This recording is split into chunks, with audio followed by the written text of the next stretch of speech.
Les presento al conferencista, es el amigo Jorge Paredes Duque, médico patólogo colombiano, máster en medicina forense, patólogo del Instituto Nacional de Medicina Legal de Colombia, docente universitario, profesor de patología forense, y que nos va a hablar sobre las necropsias en la COVID-19 y sus consideraciones clínicas que se pueden sacar a partir de los hallazgos autópsicos. Jorge, es un honor y un placer inmenso tenerte entre nosotros y te escuchamos con toda atención. Muchas gracias, doctor Guido. De verdad que es un placer poderlos acompañar, poder compartir. Sé que la distancia es una barrera que tenemos, pero afortunadamente contamos con tecnología y me causa mucha alegría ver grandes amigos y amigas que nos están acompañando en esta presentación. Yo de entrada quiero decir que yo no soy ningún experto en COVID-19. Tal vez soy un lector de artículos y cuestiono muchas veces la información que sale, y es lo que básicamente he hecho. Porque al inicio, cuando empezó la epidemia del COVID-19, nos hablaron que era una neumonía. Y uno pensaba que era una infección pulmonar pura como tal, y posiblemente uno como patólogo pensaría que los hallazgos de las necropsias iban a ser los que uno espera encontrar en una neumonía, sea bacteriana, viral o tuberculosa. Básicamente un exudado, un infiltrado inflamatorio marcado, un daño importante de la arquitectura pulmonar, y eso era lo que uno tenía esperado. Pero cuando empiezan a salir los primeros reportes, realmente, pues uno se lleva muchas sorpresas, porque ve que los artículos realmente, las imágenes que uno ve y la interpretación que hacen los primeros trabajos científicos de las necropsias, pues no era lo que uno estaba esperando. Y uno dice, aquí hay algo más. Y eso fue lo que me motivó para empezar a estudiar de este tema. Entonces, bienvenidos, pues espero que me puedan contribuir bastante. Sé que hay muchos colegas, que algunos he tenido el placer de conocerlos, posiblemente otros no, pero creo que va a ser muy importante esta charla, y al final creo que todos podemos hacer aportes y comentarios que van a ser bien importantes. Ahora sí, algo pasaba así, ya me salía una línea amarilla que nunca había salido, y ahora sí me salió ya verde. Entonces les estaba mostrando el cuadro de Bichat, ¿no? Y el retrato que le hicieron de la época. Entonces aquí simplemente quiero mostrar que este es el libro, creo que más importante para los patólogos, por lo menos de la parte de patología general, la patología de Robbins. Y entonces de ahí quise tomar esta imagen porque me parece muy interesante, que es la barrera o membrana alvéolo capilar, con las estructuras que podemos tener en el alvéolo y en los septos o tabiques, que vamos a encontrar básicamente neumocitos tipo 1, neumocitos tipo 2, unos macrófagos, y en los septos podemos encontrar y una que otra célula inflamatoria, incluso algunos fibroblastos. Y aquí es donde se da la importancia del intercambio entre el oxígeno y el CO2. Entonces, esta imagen la quise poner, que es hace muchos años, de la gripe española, que así le pusieron, pero realmente no era española, porque el caso cero fue en los Estados Unidos. ¿Cómo se veía que la población estaba totalmente inerme, estaba desamparada? Simplemente eran como unos auxilios muy básicos, y básicamente había un temor muy grande a esta infección de la época. Y creo que no estamos muy lejanos de lo que está pasando hoy en día, porque esto nos tiene a todos escondidos, nos tiene con temor, nos tiene con restricciones. Aquí en Colombia llevamos ya más de 8 semanas en un confinamiento, ya se están empezando a ceder, a permitir algunas actividades económicas, incluso laborales, pero realmente esto ha traído un cambio muy grande en lo que es la vida en sociedad como nosotros la conocemos. Incluso se han cancelado múltiples eventos, congresos, todo lo que ustedes quieran. Incluso sé que el Congreso Forense, pues, estaríamos seguramente ya posiblemente pudiera estar acompañándolos allá en forma presencial en Argentina, y los colegas de Uruguay, pero quiero simplemente empezar aquí. En este tema hay una polémica y una discusión muy grande. Dicen que apareció en el mercado de Wuhan, en el mercado de mariscos, por consumo de sopa de murciélago. Eso es una de las versiones que hay, que el virus, que tiene una similitud genética hasta del 96% con algunos coronavirus que tienen los murciélagos, que pudo haber mutado y pasarse al humano, listo. Pero también están las versiones de que es probable que se hubiera podido presentar un escape accidental de este laboratorio de virología de Wuhan. Incluso algunos más especulativos tal vez dicen que puede haber sido intencional. Yo creo pues que yo no pensaría que fue intencional, pero simplemente pues alguien, lo quiero mencionar, es que alguien lo ha planteado. Y entonces, ¿cómo ha mutado, cómo ha pasado de los murciélagos? Pudo haber un agente intermediario, los pangolines, de ahí pasó al humano, y lo que se dudaba al principio, sobre todo el año pasado cuando inició, era si la transmisión se hacía de persona a persona o no, y ya vimos que efectivamente se hace, y no solo de persona a persona, sino por múltiples objetos, y que el virus tiene una durabilidad importante en algunas superficies, lo cual pues ya ha sido muy bien estudiado, y algunas superficies lo pueden conservar hasta por 4 o 5 días con algún poder infeccioso. Entonces ese es un problema grave que tenemos. Y entonces este es el personaje en cuestión. Este personaje en cuestión tiene una membrana, obviamente va a tener unas glicoproteínas, va a tener un RNA, pero va a tener sobre todo esta proteína, que es la glicoproteína S, este spike, que va a ser muy importante. ¿Por qué? Porque esta es la que está directamente implicado en el ataque a las células, principalmente los receptores de enzima de la convertasa, la tipo 2, y entonces eso es lo que él emplea para poder ingresar. Y obviamente mediante también una proteasa. Cuando yo vi esta imagen yo dudé mucho si esto realmente era, porque me parecía una imagen tan llamativa, pero me metí a la página de la National Geographic y efectivamente sí es una recreación que hacen del virus y cómo queda el virus cuando tiene sus famosas espículas o spikes y cómo queda el virus cuando ha sido lavado, que queda lavado con jabón, que prácticamente pierde el poder de infección y de virulencia. Y entonces quise poner esta imagen, ¿por qué? Porque ya decía que el virus ingresa principalmente a los tejidos utilizando los receptores de la enzima de la convertasa. Y miren dónde tenemos, en todas estas estructuras tenemos. Miremos que tenemos en testículo, tenemos en intestino, tenemos en hígado, en corazón, obviamente pulmones, riñones, vasos sanguíneos. Y obviamente los vasos sanguíneos, pues estamos hablando del endotelio y sabemos que el endotelio pues va a estar presente en toda la economía corporal. Esta imagen me parece muy interesante. ¿Por qué? Porque aquí estamos hablando de cómo ingresa el virus a la célula mediante esta proteína S usando los receptores. Pero también necesita de esta proteína que es una proteasa que va a estar en la membrana, es una proteasa tipo 2 y desde el punto de vista inmunológico una de las opciones terapéuticas puede ser bloquear esta forma de escindir para poder ingresar a la célula. Hay varios medicamentos que pueden frenar este mecanismo de ingreso a la célula. Entonces, como también se está pensando poderla bloquear en este sitio desde el punto de vista inmunológico. Entonces me pareció muy importante poner eso y quisiera empezar con este trabajo porque me causó mucha curiosidad. Incluso los colegas de Bolivia y algunos de Perú me preguntaron que si conocía esta publicación, que la asociación entre la altura y el bajo riesgo de la infección por coronavirus. Y yo dije, bueno, yo realmente no conocía, me mandaron el paper, cuando lo leo, básicamente las personas que viven en altura tenemos dos inhibidores de la enzima de la convertasa 2, la tipo 1 y la tipo 2, y entonces parece ser que cuando hay en altura, la tipo 2 es menos frecuente y es más frecuente la tipo 1 y parece que tuvieran cierta protección. Por lo menos, esto es en el Tíbet y llama la atención que en el Tíbet, que es muy cercano a la zona donde inició, se presentaron 134 pacientes y de los 134 no se presentó ningún fallecimiento. Es decir, que uno pudiera decir que en altura la enfermedad fue un poco más leve, por así decirlo. Ahí está el artículo científico, yo igual lo tengo, si alguien quiere, ahorita nos comunicamos y yo les mando que tengo una cantidad de artículos, pues básicamente los que estoy citando. Entonces me parece importante pues citarlo al inicio. Y esto es lo que uno siempre ha pensado en una neumonía, que un agente infeccioso entra a través de la vía respiratoria, finalmente va a llegar al alvéolo, va a interactuar con el macrófago posiblemente, y el macrófago, que es una célula inmune que va a mandar muchas respuestas inflamatorias, muchas citoquinas, algunas interleuquinas, y entonces se va a empezar a generar un daño que puede llegar a la barrera alvéolo capilar.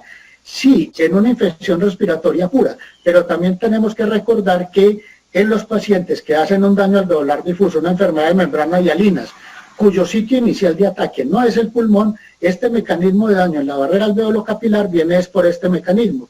La sustancia tóxica o el agente inflamatorio o lesivo viene por el torrente sanguíneo, se ponen en intercambio tanto el epitelio respiratorio como la célula endotelial, y todos sabemos que esta es una superficie supremamente grande, estamos hablando de mucho más de 100 metros cuadrados de superficie, es una barrera muy delicada, muy delgada, y entonces lo que pase de un lado hacia otro puede terminar afectando la barrera alveolo-capilar, obviamente engrosándola, generando una respuesta inflamatoria y finalmente produciendo o causando lo que se llaman las membranas hialinas. Vamos a verlo ahorita cuando hagamos la revisión de los artículos. Ya se ha hablado mucho del mecanismo de transmisión, básicamente es por vía respiratoria, pero yo diría que vamos a mirar ahora la afectación en qué órganos específicamente y qué es lo que pasa. ¿Qué se hizo en Colombia? Quiero gastarme 3-5 minuticos explicando esto. En Colombia se sacó una normatividad con el fin de disminuir el riesgo de transmisión en los trabajadores del sector salud funerario, familiares y toda la comunidad en general. Quiere decir que con esta normativa del Ministerio de Salud colombiana, que abarca todas estas entidades, cementerios, funerarios, personal de prisiones, medicina legal, lo que se busca es hacer en estas condiciones de pandemia las necropsias que son únicas y exclusivamente necesarias.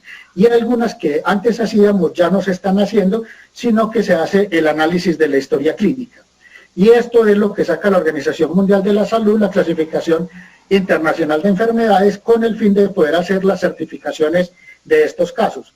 Teniendo los casos confirmados, obviamente cuando tenemos el respaldo de los exámenes de laboratorio, sea por detección de antígenos o detección de anticuerpos, y los casos sospechosos o probables, que ¿cómo se van a certificar estos casos sospechosos o probables? Mediante una autopsia verbal. Aquí en Colombia tomamos la autopsia verbal, que recordemos que es un modelo que tiene la Organización Mundial de la Salud hace mucho tiempo. La última versión es la del 2016. Aquí el personal de las distintas entidades de salud, incluso cuando el paciente no estaba afiliado a nada, que así puede pasar en Colombia, las entidades territoriales, quiere decir las alcaldías y las gobernaciones, tendrán que tener médicos para que hagan la necropsia verbal, el interrogatorio, y si el caso es sospechoso o probable, es decir, el paciente tiene un cuadro respiratorio muy característico, muy sugestivo, y no se pudo hacer el diagnóstico porque o no se tomaron exámenes, o el resultado de los exámenes no fue concluyente, con esto en condiciones de pandemia se hace la certificación y no se hará la respectiva necropsia médico-legal. Y entonces se recurre a esta herramienta diagnóstica que es la autopsia verbal, que les decía que la Organización Mundial de la Salud la ha usado hace mucho tiempo, y sobre todo se hace en países que tienen baja cobertura o la calidad del dato no es muy confiable, sobre todo en algunos países de África y del sudeste asiático. Entonces se hace la certificación mediante un interrogatorio. Aquí en Colombia lo que decimos es, según esta normativa, si fallece una persona sospechosa, se debe hacer una muestra de hisopado nasofaringeo en las primeras 6 horas post-mortem y se hace la cadena de frío, se envía al laboratorio respectivo, pero el cuerpo se va a hacer el respectivo certificado de función, en este caso como un caso sospechoso o probable de COVID-19. Si después el resultado sale negativo, pues obviamente aquí se puede hacer un documento de enmienda estadística y se cambiará posiblemente el diagnóstico, pero lo que se pretende es que solo se van a hacer las necropsias estrictamente necesarias, no vamos a hacer, y además están muy restringidas las técnicas de embalsamamiento, tanatopraxia o otros relacionadas cuando la muerte ha sido un diagnóstico presuntivo confirmado de infección por COVID-19. Y lo recomendable por el Ministerio de Salud en Colombia es que este cuerpo se lleve a la cremación.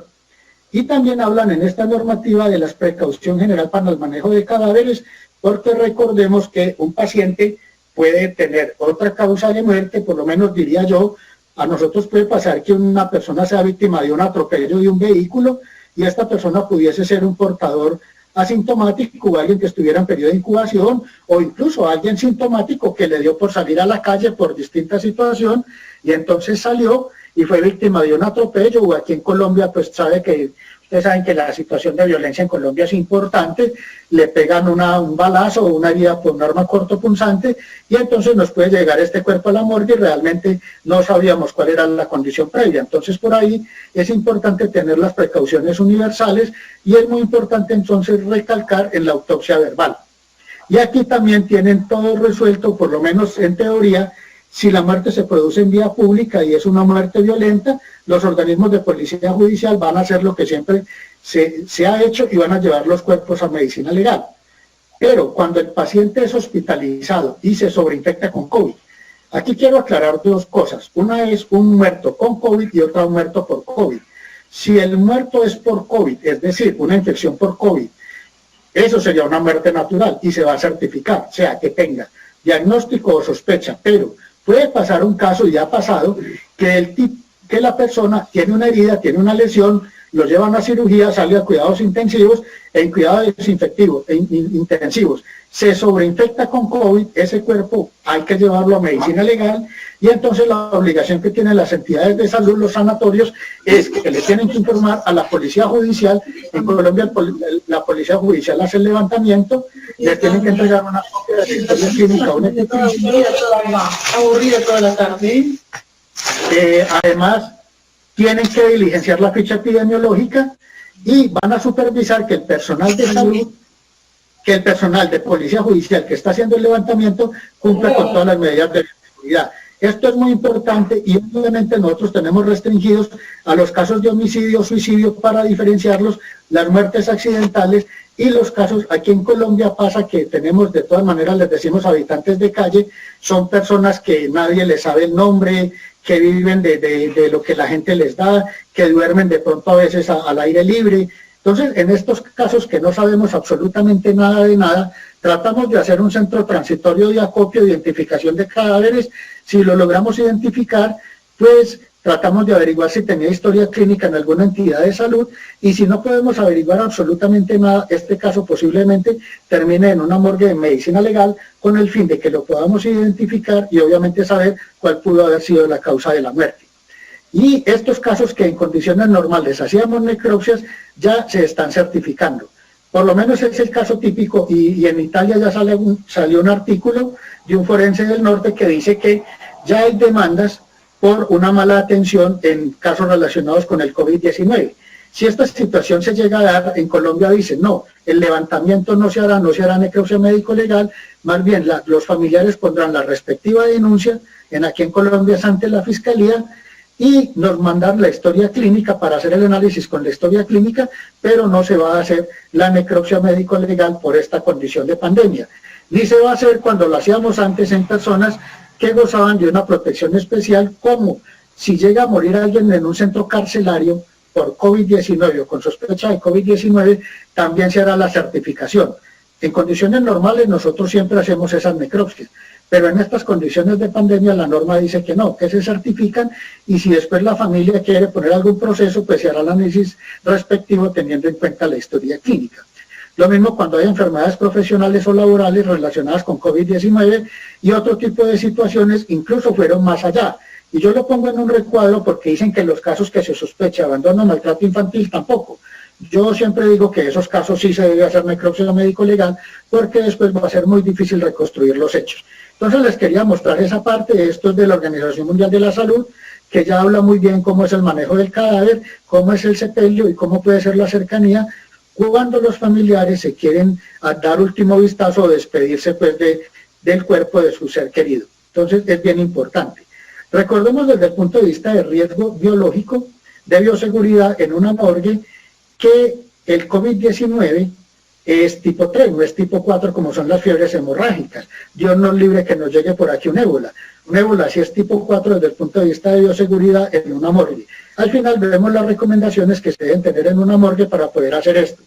Y obviamente la Organización Mundial de la Salud entonces le puso código a los casos sospechosos y a los casos confirmados, y entonces por eso es que se puede hacerle certificación respectiva sin necesidad de que estemos exponiendo a una cantidad importante de personas a un posible contagio. Entonces esta es la forma. Si el caso es confirmado, pues esta es la recomendación: COVID-19, neumonía, síndrome de distrés respiratorio, y si el caso es sospechoso o probable, COVID-19, virus no identificado, y punto.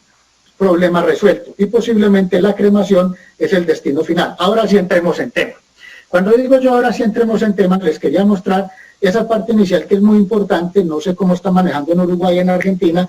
Ya mire la estadística de Uruguay y realmente ustedes están muy bien, tienen muy poquitos casos, lo cual me alegra. Ahorita muestro un mapa actualizado al día de hoy. Pero entonces aquí sí me meto ya con la parte de patología. Cuando uno como patólogo le dicen una neumonía, ¿uno qué piensa? Los que hacemos necropsia. Me dice, bueno, si yo veo una neumonía voy a ver un pulmón posiblemente duro, de un color grisáceo rojizo, una zona consolidada, posiblemente al corte puede encontrar incluso pus, puede haber incluso piotoras, pueden haber muchas cosas, y obviamente si yo lo voy a mirar al microscopio, pues voy a ver que hay un importante exudado y un infiltrado inflamatorio muy marcado y pérdida de la arquitectura. Entonces eso es lo que uno esperaría encontrar. Y además uno dice, bueno, a veces no es una neumonía como tal, sino sobre todo asociado a agentes ambientales o a virus y lo que denominamos una neumonitis. En la neumonitis lo que uno ve más es un infiltrado intersticial que puede ser de linfocitos, ocasionalmente plasmocitos, e incluso a veces es bien marcado y uno encuentra pseudofolículos linfoides. Esto desde el punto de vista patológico. Entonces uno dice, bueno, pues seguramente si estamos hablando de una neumonía, pues deberían ser los hallazgos esperados en un COVID-19 o posiblemente una neumonitis tal como la conocemos cuando hacemos una necropsia y tomamos láminas solo desde el punto de vista macroscópico y también microscópico cuando vemos las láminas histológicas. Y entonces uno sabe que hay zonas del pulmón afectadas, como en este caso, mezcladas con zonas sanas.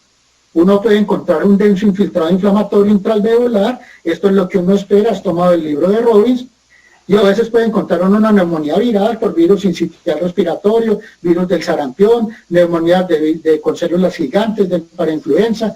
Puede entonces uno ver, pero lo característico es el daño de la arquitectura pulmonar y el infiltrado inflamatorio, sea polimorfo nuclear o sea linfoplasmocitario. Entonces uno dice, bueno, esto es lo que uno esperaría encontrar. Aquí está la referencia de donde puse las fotos. Incluso si es una neumonía, una tuberculosis, pues es muy característico, todos hemos visto las lesiones típicas caseosas blanquecinas que drenan un material como queso derretido, algo por el estilo, y es muy característico también al microscopio la presencia de granulomas y células gigantes. Pero cuando uno empieza a ver los reportes de las necropsias, sobre todo me llamaron mucho la atención las que hicieron en Estados Unidos. Las que ya vamos a ver las fotos, más adelantico las tengo. Sobre todo las que hicieron en Oklahoma y en New Orleans, donde describen es básicamente formación de membranas hialinas. Y también cuando uno revisa las biopsias que tomaron en China hicieron un estudio donde tomaron biopsias de pulmón, corazón y de hígado.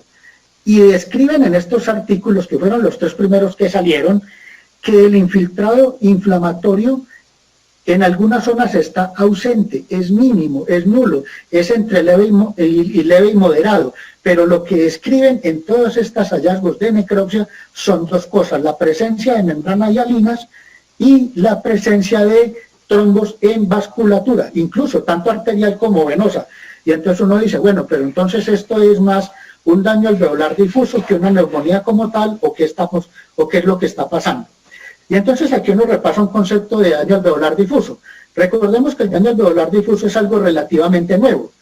Cuando digo relativamente nuevo, acordémonos que es de la década de los 60, donde se empezó a identificar esta entidad asociada generalmente a respiradores, algunos cuadros tóxicos, incluso asociados a la guerra del Vietnam, incluso a un hospital militar que hicieron, y por eso le pusieron el nombre a algunos del pulmón de Da Nang, que era la zona donde estaba el hospital militar. Y entonces mire lo característico que son la formación de membranas hialinas. Y entonces cuando uno habla de un daño alveolar difuso, primero es difuso, segundo es un daño en la barrera alveolo-capilar, tercero hay un engrosamiento importante de la membrana, y cuarto, como vemos en esta foto que es de Robbins, uno ve que el infiltrado inflamatorio no es el que uno espera encontrar en una neumonía que nos explique la muerte, ni en una neumonitis que nos explique la muerte, simplemente son unas membranas hialinas muy bien formadas. Les decía ahora que estas membranas hialinas pueden formarse bien porque la agresión venga directamente por la vía respiratoria, que se haya activado el macrófago intraalveolar, o bien porque llegue por el torrente sanguíneo, altere la célula endotelial aumente la permeabilidad, se filtren sustancias, llegue al neumocito tipo 1, el neumocito tipo 1 reaccione, se genere una respuesta inflamatoria con una gran cantidad de mediadores, ya lo vamos a ver, y secundariamente entonces posiblemente se van a empezar a generar también cambios reparativos con los neumocitos tipo 2, una respuesta inflamatoria, y obviamente cuando esto avanza puede llegar incluso a fibrosis. Aquí vemos una proliferación marcada de neumocitos tipo 2 y aquí vemos ya un proceso muy avanzado de un daño alveolar difuso, donde hay incluso metaplasia en el epitelio. Y entonces uno dice, bueno, y entonces en los hallazgos en COVID, ¿qué es lo que pasa? Y entonces a mí me gustó mucho poner esta imagen, ¿por qué? Dicen que los síntomas del COVID-19 son básicamente los mismos que cuando tu esposa está mirando tu teléfono. Dificultad para respirar, fatiga, escalofríos, debilidad, dolor de cabeza, dolor de estómago. Y cuando ella te pregunta de quién es este número, ahí empieza la tos seca. Yo diría que lo único que le faltó a esa gráfica fue poner la fiebre. Y entonces me parece algo cómico y curioso, pues interesante, y a mí me gusta siempre poner cositas para hacer alguna pausa activa. Porque ahora sí viene la letra menuda. Cuando yo digo la letra menuda es cuando uno revisa los artículos científicos, uno encuentra que muchos procesos biológicos o fisiológicos están francamente alterados, muchísimos. Y entonces, por lo menos, en toda la serie de casos, uno de los indicadores de gravedad es el aumento del dímero D. Entonces sabemos que hay un efecto grave en lo que tiene que ver con la coagulación sanguínea y con la formación de trombos. También se describe una trombocitopenia, como cosa bien curiosa, y hay leucocitosis con linfopenia, niveles bajos de albúmina, incremento de ferritina. Es algo que se describe como un indicador de gravedad. El dímero de la ferritina, incluso la troponina, y yo diría que uno muy importante es el aumento de la interleuquina 10. Obviamente la alteración de los tiempos de coagulación sanguínea, proteinuria, fibrinógeno, glucosa, la creatinina, las troponínas, obviamente la proteína C reactiva, hay aumento de velocidad de sedimentación, y lo curioso es que las células, los natural killers y los CD8, en algunos artículos describen que es como si estas células se activaran pero de una forma aturdida. Entonces se activan y no hacen lo que tienen que hacer. Y entonces eso es lo que termina que el sistema inmune con todos sus mediadores, con todas sus interleuquinas, con todas las sustancias mediadores de inflamación, empiecen como a sobreestimularse. Y uno de los que más se sobreestimula, yo siempre he pensado que la interleuquina 10 tenía mucho que ver. Obviamente el factor de necrosis tumoral, los interferones, todo eso se ha hablado bastante, pero yo siempre he pensado que la interleuquina 10 tenía mucho que ver. Y cuando uno empieza a evolucionar, entonces uno dice, mire, la interleuquina 6 tiene todas estas funciones desde el punto de vista biológico. Incluso tiene efectos de maduración sobre las series granulocíticos, sobre los megacariocitos, y vamos a ver ahora en los hallazgos de pulmón, en la serie de casos, cómo encontramos megacariocitos incluso en los pulmones, que es un hallazgo que se puede ver en el daño alveolar difuso. No digo yo que sea exclusivo del COVID-19, pero sí es un hallazgo frecuente o se puede encontrar cuando hay un daño alveolar difuso. Entonces miren todas las funciones que va a tener. Y yo decía, bueno, entonces ¿qué pasa con la interleuquina? En este paper me parece muy importante. Miren, el riesgo de insuficiencia respiratoria para pacientes con interleuquina 6 superiores a 80 picogramos por mililitro fue del 92%. 22 veces mayor que lo que la tienen más baja. Y adicional no es eso, sino que el que la tiene por arriba de 80 picogramos por mililitro, Dios mío, en día y medio está en cuidados intensivos. Mira lo que yo les estoy diciendo aquí. Entonces, si yo me regreso, tenemos un indicador muy fuerte en todos los trabajos, el dímero D, tenemos la ferritina, tenemos la troponina. Ya vemos que cuando pasa, ahorita muestro un trabajo que hicieron en el Monte Sinaí con una paciente, con una casuística bastante grande, con 2.736 pacientes, y obviamente la interleuquina 6 con lo que les acabo de mostrar. Yo diría que son indicadores muy fuertes de gravedad del cuadro clínico, y por eso pongo al fondo la tormenta, porque esta es la tormenta de citoquinas que se describe donde se afecta todo, y obviamente estamos lesionando endotelios, se está activando la cascada de la coagulación, se están reclutando plaquetas, se están liberando muchos mediadores inflamatorios, y esto es lo que al final nos termina explicando todas las alteraciones de la coagulación sanguínea y el daño en la barrera alveolo-capilar. Esta parte a mí me parece muy bonita de estudiar desde el punto de vista académico. Y entonces, miren lo que les decía, el dímero D y los productos de degradación de la fibrina. Y en esta serie de casos, el 71% de los pacientes que fallecieron tenían criterios de coagulación intravascular diseminada. Entonces es bien interesante mirar este concepto de criterios de coagulación intravascular diseminada. Y entonces, esta parte me parece bien importante porque en estos días hicimos un conversatorio con los cirujanos plásticos a nivel nacional aquí en Colombia sobre cuándo empezar a operar seguros. Porque hay una serie de artículos que dicen, me parecieron esos artículos sorprendentes y creo que hasta asustadores. ¿En qué sentido? pacientes que les hicieron procedimientos de cirugía electiva, incluso algunos fueron procedimientos de vesícula, herniorrafias, y en el posoperatorio hicieron infección por COVID-19, se presentó incluso alguna mortalidad, una mortalidad hasta del 20%. En una serie muy corta de 4 casos fallecieron 3, pero la otra casuística sí es mucho más grande, donde se presentó una mortalidad hasta del 20%.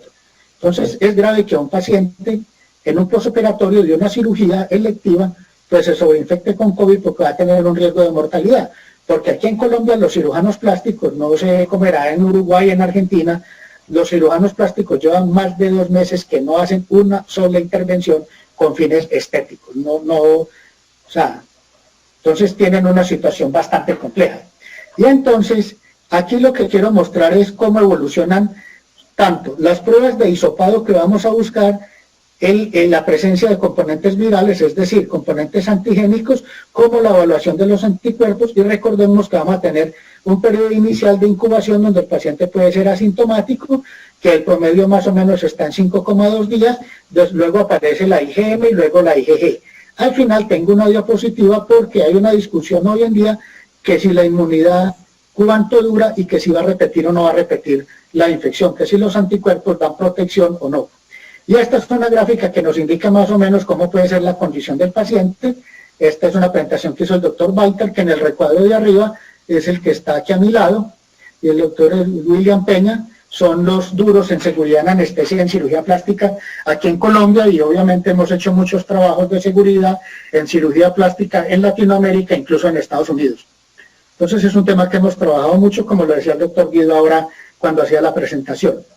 Entonces, cuando uno empieza con los trabajos, aquí empezamos con los trabajos de China. Yo sé que hay compañeros patólogos que me están acompañando. Y entonces, cuando uno mira esta imagen, mira estas imágenes, uno dice, bueno, listo, estos son los hallazgos reportados en China, donde vemos que obviamente hay presencia de trombos y hay presencia de membranas hialinas, pero el infiltrado inflamatorio no es el esperado. Este es un caso ya de New Orleans, donde vemos los trombos que se ven macro, tanto en pulmón como en la arteria coronaria, aquí vemos la descendente, entonces obviamente hay formación de trombos. Y cuando vemos sobre todo la lámina del centro, obviamente la otra es inmunohistoquímica, obviamente para megacariocitos, uno ve que hay megacariocitos en el centro, y estamos hablando de una imagen del pulmón. Entonces esto quiere decir que esta célula maduró, migró y está produciendo plaquetas en el interior del pulmón. Esta es una de los trabajos de Oklahoma. Este tal vez es de los que más me ha gustado, aunque en Alemania hicieron uno muy bonito también.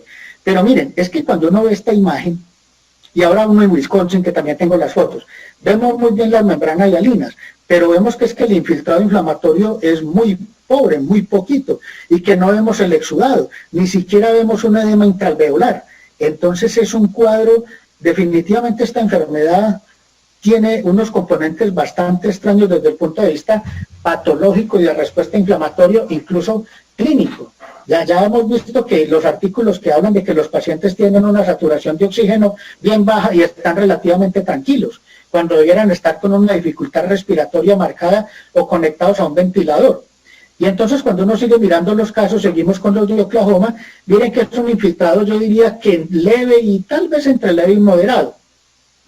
Este es un paciente que lo que hizo fue que se broncoaspiró, aquí vemos la evidencia microscópica de la broncoaspiración, y vemos un exudado inflamatorio de polimorfonucleares, obviamente es una bronconeumonía sobreagregada secundaria a la broncoaspiración.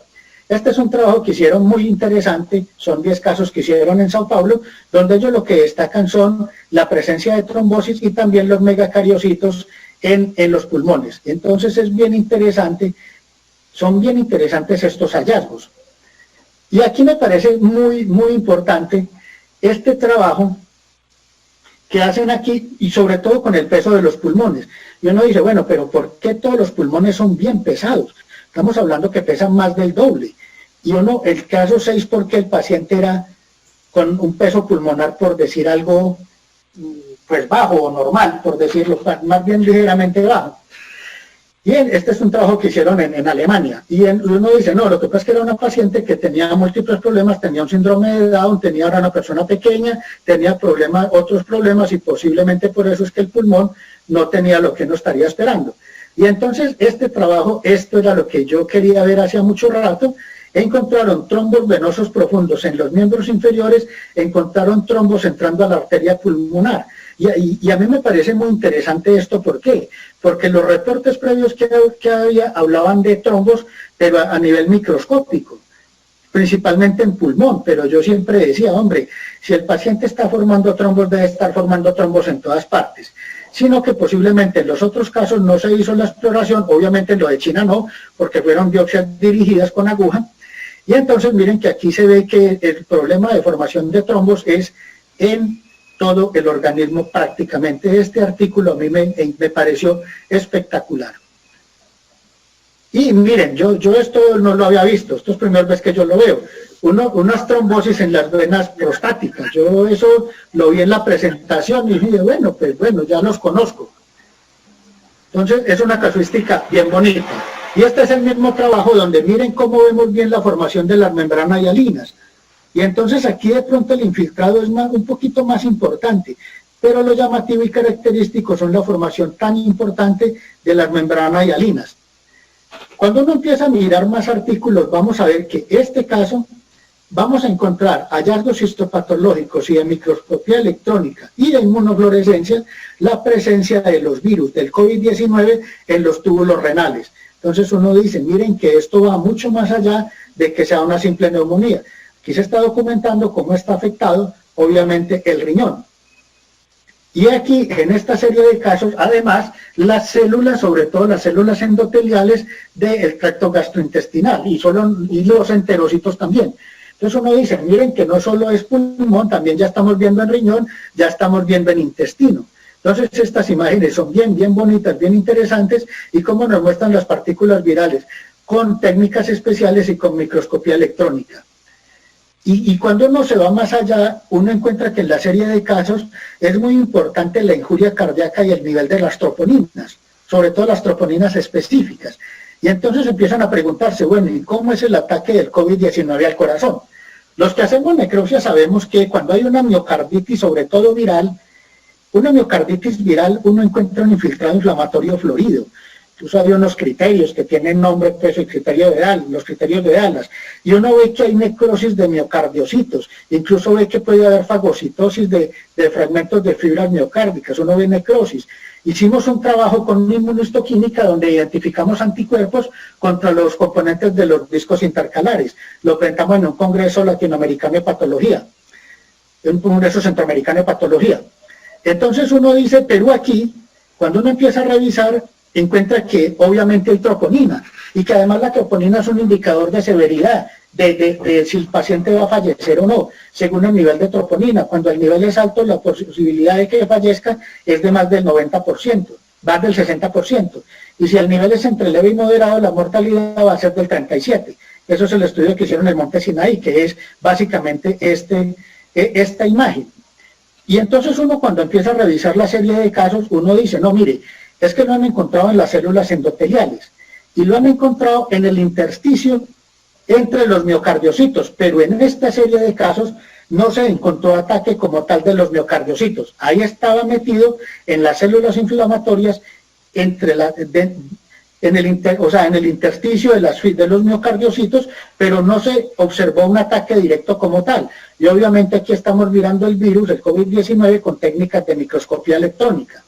Entonces la fisiopatología, cuando uno dice, yo pienso que es que este corazón, o lo que pienso no, lo que dicen los artículos es que obviamente tenemos generalmente personas con factores de riesgos, y esta persona con estos factores de riesgos, y con esta tormenta inflamatoria tan severa, con este estrés, con esta mala oxigenación, con esta mala ventilación, es lo que todo esto va a llevar al corazón a que entre a funcionar mal y que se presenten alteraciones y que empiecen a aumentar las troponinas, como un muy buen indicador de severidad de la infección. Básicamente es este, ese es el trabajo que hicieron en el Monte Sinaí con 2.736 pacientes, y básicamente cuando el nivel está por arriba de 0,9 de la medición de las troponinas, es un paciente que tienen una mortalidad, una serie de pacientes que tienen una mortalidad superior al 60%, mientras cuando es entre 0,3 y 0,9, la mortalidad va a ser del 37%. Entonces se da como un muy buen indicador.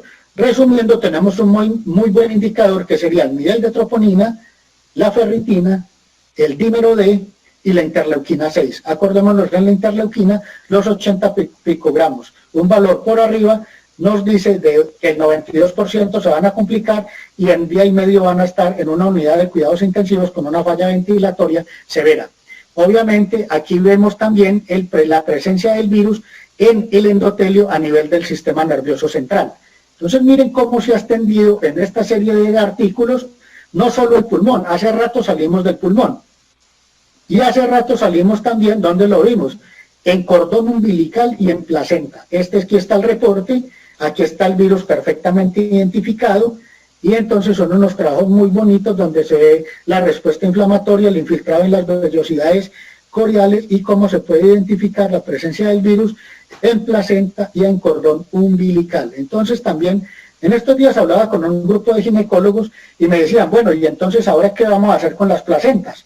Porque según cuentan la placenta, pues también tiene la presencia del virus, también va a ser infectante, y hay 2 casos que se están estudiando de infección transplacentaria por COVID-19. No han salido los reportes, no sé si en la literatura, pues es que yo leo bastante todos los días, pero no sé si habrá salido algún paper, algún artículo que hable ya de infección transplacentaria por COVID-19. Yo lo más que he encontrado es en placenta y cordón umbilical. Posiblemente puede que haya pasado. Y también se ha encontrado en semen. Miren lo interesante. O sea, lo que pasa es que estos pacientes luego de un periodo de 20 días, también hay artículos que dicen que después de 20 días ya el paciente que haya pasado ya deja de eliminar el virus o no se va a identificar en el semen. Entonces, esto es una cosa importante. Esta es la última publicación que yo tengo, que es un trabajo que hicieron en Wisconsin. Hicieron una necropsia de una paciente que tenía COVID-19 y entonces hablan mucho de las medidas de bioseguridad, de las características que tiene que tener la morgue y muestran las fotos de cómo son las medidas de bioseguridad. A mí siempre me causa curiosidad, pues este personaje, que es uno de los autores del trabajo, pues para la foto quiso posar sin medidas de bioseguridad o con medidas de bioseguridad pues tal vez parciales, porque obviamente le falta el gorro y le falta pues la caeta, le decimos aquí en Colombia, no sé en Uruguay, Argentina, como le digan. Pero miren estas imágenes tan bonitas. Este es el de Wisconsin. Miren cómo se ven de bien formadas las membranas hialinas, cómo está bien afectada la barrera alvéolo capilar y cómo hay proliferación en el interior de neumocitos tipo 2 generando cambios reparativos y algunos macrófagos. Entonces, esto es un cuadro muy característico de un daño alveolar difuso más que de una neumonía per se. La neumonía de por sí que uno espera encontrar realmente en esta serie de casos no es lo que uno encuentra. Aquí hablan de todas las medidas. En Colombia no tenemos ninguna morgue que tenga las características de presión negativa y que haga de 6 a 12 recambios por hora. Pero las otras medidas sí las podemos tomar, como el uso de mascarillas N95, barbijos, como le dicen ustedes, posiblemente en Uruguay y en Argentina, que se debe limitar el número de personas que ingresan a la sala, solo debe entrar el médico y el asistente, se debe tener mucho cuidado, sobre todo cuando se va a abrir el sistema nervioso central, se deben tener mecanismos que permitan que no se formen flujos o vapores y sobre todo evitar sierras que generen estos flujos de partículas que viajen por el aire, y entonces tener unas medidas muy especiales y de desinfección antes y después de realizar la necropsia. Y obviamente tomar las muestras respectivas para poder hacer los estudios completos. Cuando le hablan a uno del COVID-19 y uno revisa esta serie de hallazgos, yo me devuelvo un poquito en el tiempo, digo, bueno, pero venga, el antecedente teníamos coronavirus, en modelo SARS y en modelo MERS. Miremos qué decían las descripciones de SARS y de MERS. Y entonces cuando uno empieza con SARS, tal vez uno diría que también están las membranas hialinas, como se ve en este artículo, y se ve un infiltrado inflamatorio que yo diría que es un poquito más abundante que el que se observa en la serie de casos en COVID-19. Obviamente son pocos casos los que hay, sobre todo de necropsias de SARS e incluso de COVID todavía para uno poder hacer consideraciones. Pero obviamente sí se conserva el patrón de la presencia de membranas hialinas y un infiltrado inflamatorio que yo pudiera decir aquí que es moderado. Alguien más conservador me pudiera decir entre leve y moderado, pero obviamente no es el infiltrado severo que uno ve en una neumonía o en una neumonitis como tal. Entonces, eso con respecto al SARS. Y aquí vemos que aquí tenemos un daño alveolar mucho más avanzado que se ha descrito en este caso en el SARS. Y hay cambios reparativos bien importantes con proliferación de macrófagos y de neumocitos. Entonces también estamos hablando que se conserva la característica. Incluso se describen inclusiones intranucleares y se describe muchos cambios reparativos a nivel de neumocitos tipo 2. También aquí observamos el agente patógeno en un caso de SARS. Aquí seguimos con el SARS. Miren que seguimos viendo la presencia de las membranas hialinas. Yo diría que el infiltrado inflamatorio es un poquito más marcado que el que podemos ver en COVID-19. Y entonces, este caso ya es del MERS, ¿no? En el caso del MERS, porque me sorprendí, no, este caso ya es del MERS, y miren que aquí soy un infiltrado que yo diría que es un poquito más importante que el del COVID-19 y el del SARS, pero también vemos que hay lesión del epitelio respiratorio y hay necrosis del epitelio respiratorio, lo que no se describe en el COVID-19. Entonces diría que el MERS y posible el SARS son más agresivos en forma directa contra el pulmón que el COVID-19. En el COVID-19 lo que uno ve en la serie de casos es que la agresión es más tipo membrana hialina y la membrana hialina obviamente es una lesión difusa que está en todos los pulmones, en todas las membranas hialinas, y entonces obviamente la explicación de eso no es el ataque directo, sino la respuesta inflamatoria secundaria a la tormenta de citoquinas. Entonces, estos son diferencias muy, muy importantes. Y entonces, ¿qué es lo que finalmente pasa? Hay un daño alveolar difuso muy marcado, una membrana hialinas, hay microtrombos, pero yo más que microtrombos le pondría una adición, macrotrombos, porque miremos la serie de casuística de Alemania, donde hicieron la disección de los miembros inferiores y la apertura del corazón in situ, y encontraron trombo y una evidencia de un trombo grande llegando de un tromboembolismo pulmonar. Y también en algunos casos complicaciones del manejo de la vía aérea, y yo diría, si es que esto es una neumonía supremamente atípica, y más que una neumonía, yo diría que es una injuria pulmonar tipo daño alveolar difuso generada por esta tormenta de citoquinas que estamos viendo al fondo, más que una neumonía o una neumonitis como la conocemos.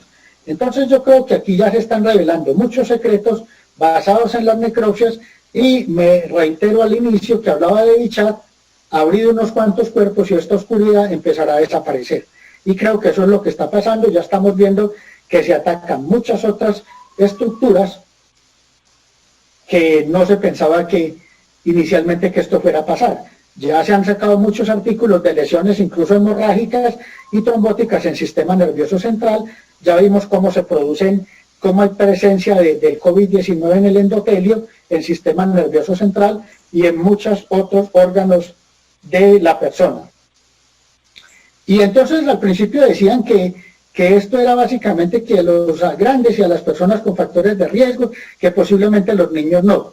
Y entonces cuando uno revisa lo que es la historia del SARS, sobre todo el SARS, hicieron asociaciones entre SARS y enfermedad de Kawasaki. Recordemos que es el síndrome ganglionar mucocutánea, que obviamente se van a afectar las mucosas, se va a afectar la piel, y recordemos que se puede afectar también el componente sobre todo de las arterias coronarias. Y entonces obviamente ya aquí salió el artículo diciendo asociación entre COVID-19 y enfermedad de Kawasaki. Entonces esto es complejo. Ya hemos visto que se han reportado muertes, o son más escasas o más raras en algunas personas menores de incluso de 20 años, incluso ya hay reportes de niños. Entonces esto tiene mucho más. Y entonces ahora, como digo que esto tiene mucho más, ya están empezando a buscar qué predispone genéticamente para que unos pacientes, el COVID-19, yo por lo menos hoy leí que aquí en Cali fallecieron 2 pacientes ayer.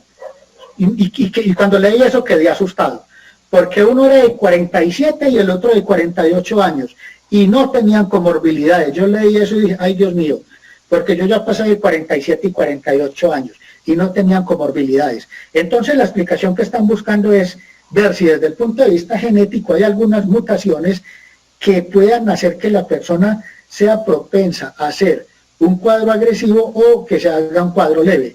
Están buscando muchas mutaciones genéticas, hay más de 120 grupos trabajando a nivel mundial, están hablando incluso que si el cromosoma X puede ser un factor protector porque parece que es más agresiva en los hombres, lo mismo el tipo sanguíneo, los antígenos humanos de histocompatibilidad y algunas mutaciones puntuales en algunos genes, y yo diría lo que tiene que ver con los receptores de la ECA tipo 1 o tipo 2, realmente qué tanta predisposición hay, si en una persona tiene más de los tipo 1 o de tipo 2, son cuestiones que se están estudiando desde el punto de vista científico.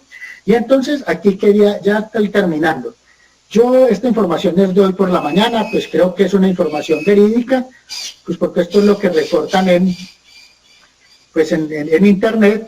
En Uruguay esta mañana, lo que yo tengo entendido, tenían 719 casos confirmados, 545 recuperados y 19 personas fallecidas.